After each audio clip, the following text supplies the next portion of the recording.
এটা অবাক করা তথ্য হলো বাংলাদেশের সামরিক শক্তি এত বেশি কেন, মানে এত শক্তিশালী কেন। কোনো দেশের সামরিক শক্তি বেশি হতে হলে তাদের সদস্য বেশি হতে হবে, তার ব্যতিক্রম নয় বাংলাদেশ। সাধারণ এটি একটি প্রমাণ। চিন্তা করেন, বাংলাদেশ সেনাবাহিনীতে শুধু সার্কুলার দিছিল, হাজার হাজার ছেলেরা বাংলাদেশ সেনাবাহিনীতে আবেদন করেছে এবং শত শত মাইল কিলোমিটার দূর থেকে তারা অংশগ্রহণ করার জন্য মাঠে যায়। কিন্তু দুঃখজনকভাবে হলেও সবাইকে সেনাবাহিনীতে নেওয়া সম্ভব না। তারপর আপনারা একবার চিন্তা করেন, দেশে যদি শুধু একবার সেনাবাহিনী বলে তোমরা প্রস্তুত হও, আসো আমাদের সাথে, দেখবে দেশের প্রত্যেকটা ছেলেই এক একটা যোদ্ধা হয়ে যাবে। দেশকে ভালোবাসুন, দেশের সাথে থাকুন। ধন্যবাদ। সম্পূর্ণ ভিডিও দেখুন।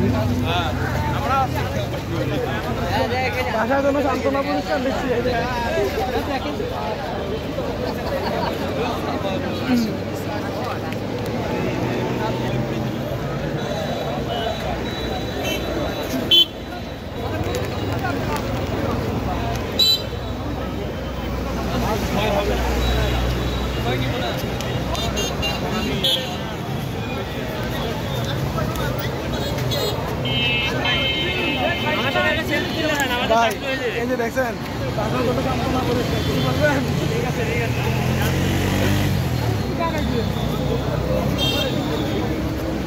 ভাই, একটু যাই এদিকে। তাছাড়া আপনারা এখানে দেখতে পারেন যে আমি দেখাই, এই যে একটু উপর থেকে দেখাচ্ছি। আপনারা একটু চিন্তা করেন কত মানুষ লাইনে আছে, বা চিন্তা করেন এক জায়গা থেকে লাইনের শেষ মাথা যেতে হলে কমপক্ষে 20 থেকে 25 টাকা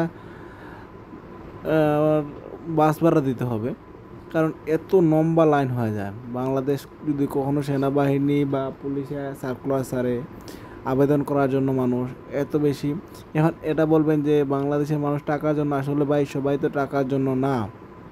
আপনি একবার চিন্তা করেন, সামরিক বাহিনীর বেতনের স্কেলটা একদম অল্প নাই বললেই চলে, এরকম আর কি। যা বেতন তা দিয়ে সবাই চলে না, সবার ভিতরে হলো দেশপ্রেম আছে বোধহয় সবাই বাংলাদেশের সামরিক বাহিনীতে যোগদানের চেষ্টা করে এবং দেশকে রক্ষার জন্য।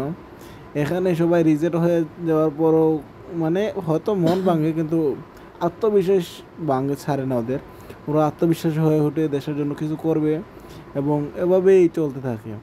আপনারা হয়তো দেখে বুঝতে পারছেন কত লোক। এখন অনেকে বলবে ভাই আপনি কেন গেছিলেন? আমিও সার্কুলার আবেদন করেছিলাম, এই জন্য আমি গেছিলাম যে যদি আমার হয় আমি তো দেশের সেবা করবো, কিন্তু দুর্ভাগ্যক্রমে আমাকে তারা মানে সামরিক বাহিনীতে যোগদানের মতো যোগ্য মনে করে নাই। কারণ আমার যে ভালো যোগ্য লোকেরা এখান থেকে আমি দেখছি ব্যাক করতে, মানে ওরা এত ফিট লোক নিচ্ছে বাংলাদেশের সেনাবাহিনীতে এত ফিট লোক নিচ্ছে, আপনি দেখলেই অবাক হয়ে যাবেন। তাই বাংলাদেশের সেনাবাহিনী আসলে অনেক স্মার্ট এবং অনেক স্ট্রং। বাস্তবিক করতে বাংলাদেশ সেনাবাহিনীর অনেক শক্তি এবং তারা কোনো ত্রুটিযুক্ত লোক তাদের বাহিনীতে রাখে না।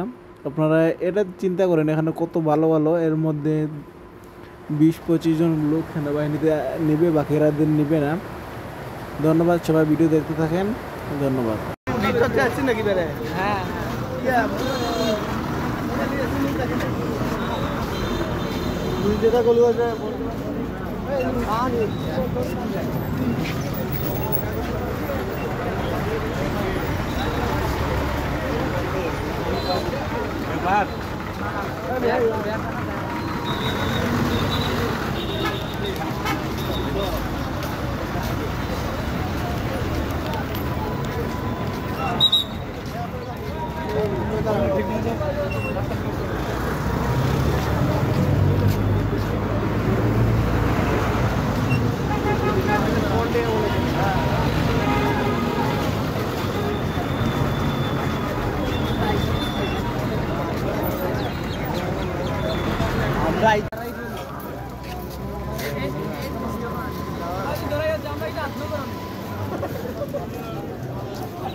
মনে করি